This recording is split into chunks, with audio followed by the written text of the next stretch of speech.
আমি বলে দিলাম রব্বি শরহ লি সাদরি ওয়া ইয়াসসির লি আমরি ওয়াহলুল উকদাতাম মিন লিসানি ইয়াফকাহু কওলি। বলি আল্লাহু আকবার। মুসা আপনি ফেরাউনের নিকটে চলে যান, আমি আপনার বক্ষটাকে প্রশস্ত করে দিব, আর আপনার ভিতরে যত কঠিন আছে সব সহজ থেকে আরো সহজ করে দেব। বলি সুবহানাল্লাহ। সুতরাং সানাউল্লাহ পানিপতি রহমাতুল্লাহ তিনি বললেন যে আল্লাহ আমাদের জ্ঞান দিয়েছেন, জ্ঞানীর মালিক কে? কথা বলেন, জ্ঞানীর মালিক কে? এই জ্ঞানীর মালিক যদি আল্লাহ তাআলা হয়, আল্লাহর কোরআন শিক্ষা করা ফরজ না নফল? কথা বলেন, ফরজ না নফল? আজকে কোরআনকে বাদ দিয়া আজকে কোরআনকে অমান্য করে, আজকে কোরআনের বিরুদ্ধাচরণ করে, আজকে কোরআনকে তুচ্ছ তাচ্ছিল্য করে, আজকে নৃত্য গান বাজনা সমাজের প্রসার করেছে। কথা বলেন ঠিক কিনা? এই কোরআন যতদিন পর্যন্ত বাংলার জমি থাকবে, যতদিন পর্যন্ত আসমানের নিচে থাকবে, ততদিন পর্যন্ত যতই মানুষ কোরআনের বিরোধিতা করুক না কেন, এই কোরআনকে কোনোদিন স্তব্ধ করতে পারবে না। কথা বলেন ঠিক কিনা? সুতরাং উপস্থিত হাজিরিন, এই কোরআন আমরা শুধু নিজেরা পড়বো না, কোরআন সব জায়গায় পৌঁছানো দরকার। কথা বলেন, সব জায়গায় পৌঁছানো দরকার আছে না নাই? আজকে বাংলা জমিনে দেখতে পারি আমরা অসংখ্য নেতা নেত্রী তারা কোরআন তেলাওয়াত করে, তাদের মাখরাজ শব্দ তো হরদুরের কথা, একটা হরফ উচ্চারণ করতে পারে না। কথা বলেন ঠিক কিনা? সুতরাং এই জন্য কোরআন আমাদেরকে সেই জায়গায় পৌঁছাতে হবে যেখানে গেলে পুরো রাষ্ট্র আল্লাহ তাআলার পক্ষ থেকে শান্তি বিরাজমান। আল্লাহ পাক তৌফিক দান করে বলি আমিন। আল্লাহ পাক আমাদের জ্ঞান দান করেছেন। এই কোরআন শিক্ষা করা ফরজ না নফল? কথা বলেন, ফরজ না নফল? নামাজ পড়া কি? হজ করা কি? যাকাত দেওয়া কি? পর্দা করা কি? নামাজ পড়া ফরজ, রোজা রাখা ফরজ, হজ করা ফরজ, যাকাত দেওয়া ফরজ, এই সম্পর্কে জ্ঞান অর্জন করা ফরজ। কথা বলেন ঠিক কিনা? সুতরাং রাসূল সাল্লাল্লাহু আলাইহি ওয়াসাল্লাম বলেছেন তালাবুল ইলমি ফারিদাতুন আলা কুল্লি মুসলিম ওয়া মুসলিমাতিন, যে প্রত্যেকটা মুমিনাত বা মুসলিম মুসলিমাতের উপর আল্লাহ তাআলার পক্ষ থেকে ইলমে দ্বীন শিক্ষা করা ফরজ না নফল? অবশ্যই ফরজ, এটা আমাদেরকে পালন করতে হবে। সুতরাং আল্লাহ পাক আমাদেরকে জ্ঞান দিয়েছেন, এই জ্ঞানের হিসাব আল্লাহ পাক নেবেন কিনা কিয়ামতের ময়দানে? অবশ্যই হিসাবটা আল্লাহ পাক তিনি নেবেন। 3 নম্বর তিনি বলেছেন সময়। সময়ের মালিক কে? এই যে আমরা যেখানে বসে আছি, আমরা কোরআনের কথা শুনতেছি, আবার এর থেকে দ্বিগুণ পরিমাণ মানুষ মেলার ভিতরে আছে না নাই? রাস্তাঘাটে আছে না নাই? দোকানপাটে আছে না নাই? জায়গায় বে জায়গায় তার বিভিন্ন কাজে জর্জরিত আছে। কথা কোন ঠিক কিনা? আমরাও সময় ব্যয় করতেছি, তারাও সময় ব্যয় করতেছে। সুতরাং এই সময় হিসাব নেবেন কে? আল্লাহ রাব্বুল আলামিন পবিত্র কোরআনুল কারীমের ভিতরে ছোট্ট একটা সূরা নাযিল করেছেন। সূরার নাম হলো, সূরার নাম কি বলেন সবাই? আল্লাহ পাক বলতেছেন ওয়াল আসর ইন্নাল ইনসানা লাফি খুসর ইল্লাল্লাযীনা আমানু ওয়া আমিলুস সালিহাতি ওয়া তাওয়াসাউ বিল হাক্কি ওয়া তাওয়াসাউ বিস সাবর। বলি আল্লাহু আকবার।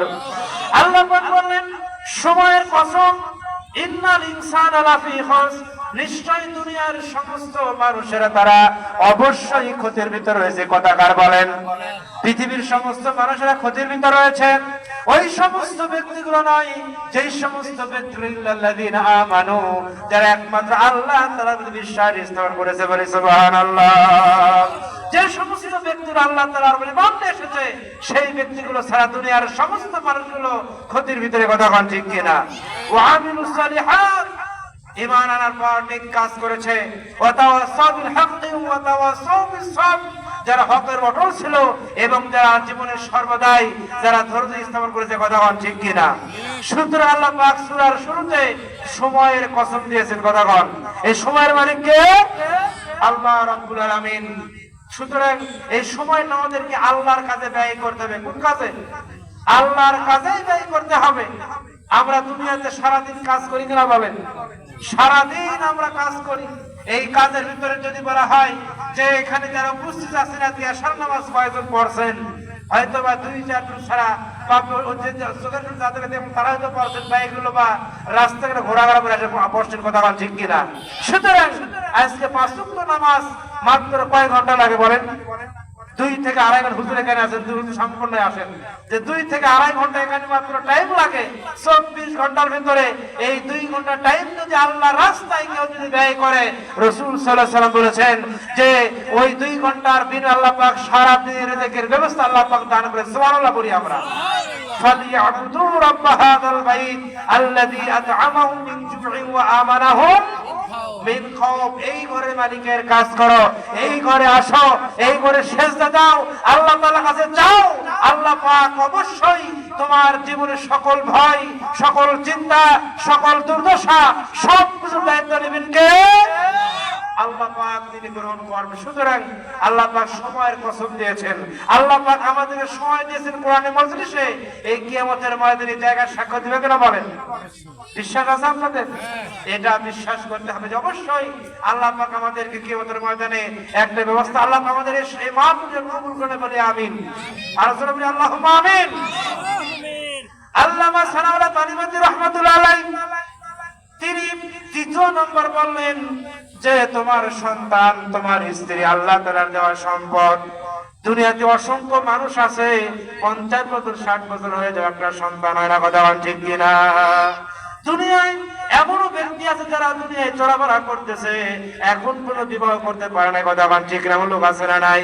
মহিলাও আছে, পুরুষও আছে, অনেকে ইচ্ছা অনুযায়ী বিবাহ করে না। কিছুদিন আগে জরিপে দেখলাম আমাদের বাংলাদেশে প্রায় 5 লক্ষের মতো মানুষ, নারী পুরুষ এখানে আপনার জেনেভা বিচার করে, নাউজুবিল্লাহ করি আমরা। কয় লক্ষ? প্রায় 5 লক্ষ। সেদিন একটা জরিপে দেখলাম প্রায় 5 লক্ষ নারী পুরুষ বাংলা আমাদের দেশে মুসলমান কান্ট্রিতে তারা অবাধে মেলামেশা করে, নাউজুবিল্লাহ করবো না আমরা? এই যে মেলামেশা করতেছে, ওয়াজ করে বন্ধ করা যাবে? ওয়াজ করে বন্ধ করা যাবে? সারাদিন ওয়াজ করলেন, প্রত্যেকটা ঘরে ঘরে ওয়াজ করেন, সারাদিন ওয়াজ করে বন্ধ করার কথা কর, ঠিক কিনা? যদি প্রত্যেকটা সমাজের ভিতরে, প্রত্যেকটা ওয়ার্ডে, প্রত্যেকটা ইউনিটে, প্রত্যেকটা থানায়, প্রত্যেকটা জেলায়, প্রত্যেকটা বিভাগে আলিম ওলামা যদি রাষ্ট্র ক্ষমতায় যায়, বন্ধ হওয়ার সম্ভাবনা আছে না নাই?